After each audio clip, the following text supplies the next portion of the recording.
नमस्कार, मैं हूं गिरीश गेरोला और आप देख रहे हैं मेरू रहबर। उत्तराखंड के अलग-अलग जिलों से आम आदमी पार्टी से मोह भंग होने की खबरें आ रही हैं और इसी खबर में शामिल हो गया है उत्तरकाशी जिले की यमुनोत्री विधानसभा, जहां एक फाउंडर मेंबर को अंतिम समय तक ये नहीं बताया गया कि उसका टिकट कटने जा रहा है। नामांकन नए आदमी का करा दिया, लेकिन उसे बतौर प्रत्याशी अपने कार्यालय में बैठा के रखा गया। अंतिम की जब कुछ मिनट बाकी रह गए, उसके बाद उसे अपने सोर्सों से पता चला कि उसका टिकट काटा जा चुका है। अब बड़ा आरोप उन्होंने लगाया। उन्होंने कहा है कि भारतीय जनता पार्टी और कांग्रेस जैसे बड़े दलों से भिन्न अनुशासन की बात और भिन्न दलों की बात, आम आदमी के दलों की बात करने वाले आम आदमी पार्टी में भी वही हालात हैं जैसे राजनीति में सभी जगह होते हैं। क्या दर्द उनका रहा है, जानते हैं जीत सिंह भड़ाकोटी से, जिन्होंने अब नाराज होकर यमुनोत्री विधानसभा से निर्दलीय नामांकन करा लिया है। आम आदमी पार्टी पूरे देश में अपने नाम के हिसाब से कितना काम कर पा रही है, दिल्ली की बात करें, पंजाब की बात करें या अन्य किसी प्रदेश की बात करें, उसका एक नमूना उत्तरकाशी में देखने को मिला है। जब गंगोत्री विधानसभा में जीत सिंह भड़ाकोटी जी को आम आदमी पार्टी से मोहभंग हो गया है। फिलहाल हमारे साथ क्या उनके साथ हुआ है, हमारे साथ सीधे जीत सिंह भड़ाकोटी जी जुड़ रहे हैं। जीत सिंह जी, स्वागत है आपका मेरू रहबर में। मेरे रहबर के हमारे जो दर्शक हैं सभी लोगों को प्रणाम। और मैं यमुनोत्री विधानसभा से चिन्याली शोर से हूँ और जीत सिंह भड़कोटी मैं सामाजिक कार्यकर्ता और 2013 से आम आदमी पार्टी की ज्वाइनिंग कर और एक साफ छवि के हिसाब से इस पार्टी को ज्वाइनिंग किया था। और क्योंकि हम लोग भी साफ छवि के लोग हैं, इसीलिए चाहते थे कि कुछ हमारे क्षेत्र के लोगों के लिए कुछ अच्छा हो और हमारा एक प्रयास था। आज मेरे साथ इन्होंने जानना चाह रहे थे कि आपसे कि आपको कैसे लगा था कि ये हटके हो गई, जैसे पारंपरिक दल हैं, जो राष्ट्रीय दल हैं, चुनाव जीतने वाले दल जो हैं, उनसे अलग हटके कैसे लगा आपको? आम कहा कि हम आम आदमी हैं, हम हटके चलते हैं, क्या चीज़ थी जो आपको पसंद आ गई थी इनकी?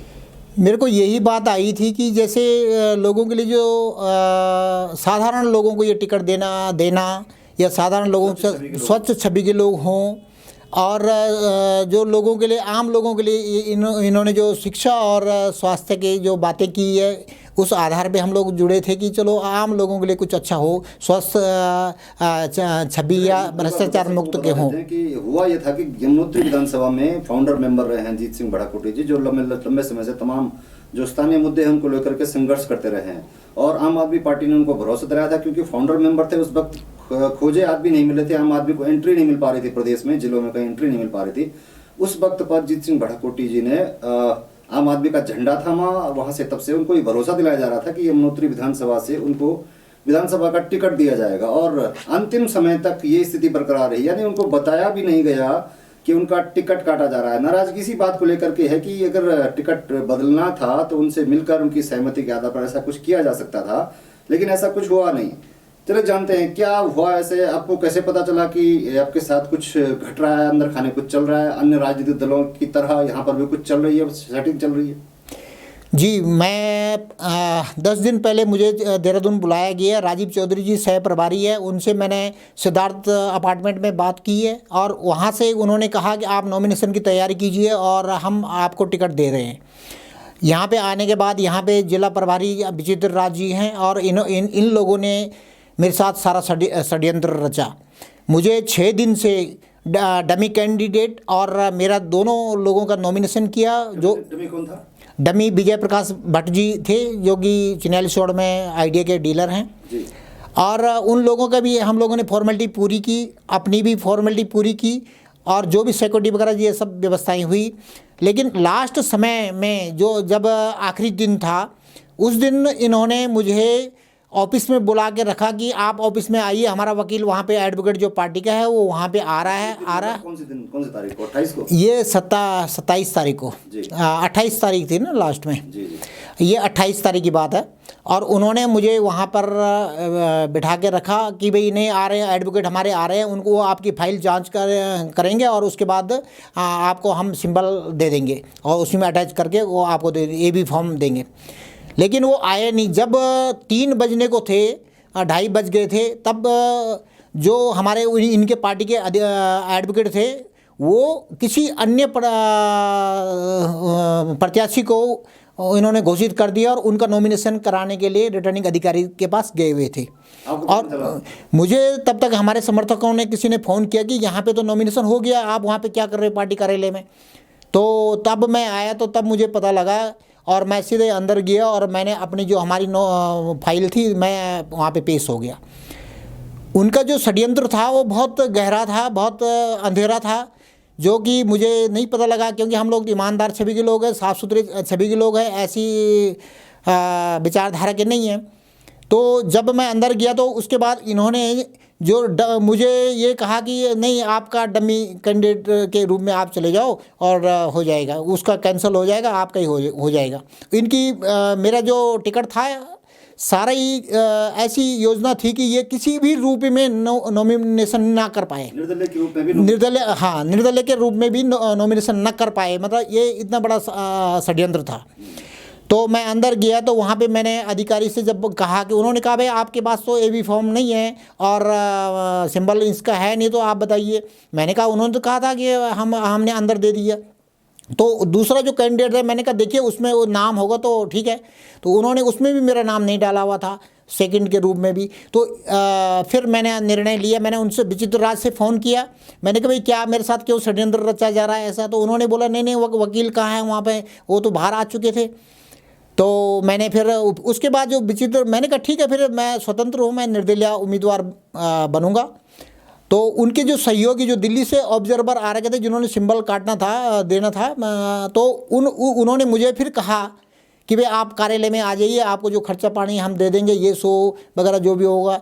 तो मैंने कहा ठीक है, अब ये संभव नहीं है, और जो तुम लोगों ने मेरे साथ गद्दारी की और मुझे ऐसा बेवकूफ़ बनाया, एक अपने इतने सालों से जो आपके लिए जी जान से काम कर रहा था इस क्षेत्र में, ऐसे व्यक्ति को, पार्टी का कोई झंडा लेने वाला नहीं था उस वक्त से आप झंडा ले रहे थे जी। और हैरानी की बात यह है कि जो आप कह रहे हैं जी, अंतिम समय तक मतलब खुद ही आपको पता चला कि किसी और का हो गया, आप तब तक नहीं बताया गया आपको? हाँ, नहीं बताया गया। जब आपको पता चल गया उसके बाद भी छुपाने की कोशिश की गई, यानी आपका जो निर्दलीय प्रत्याशी के तौर पे भी आपको हटाने की कोशिश करने की कोशिश कर रहे थे।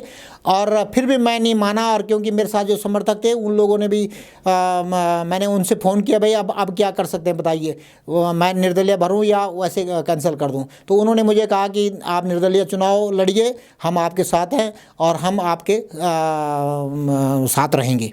तो मैंने फिर निर्दलीय भर दिया और मुझे गैस सिलेंडर का जो मेरा चुनाव चिन्ह है वो मैंने फर्स्ट उसमें डाला हुआ है कि मुझे वो चिन्ह दिया जाए।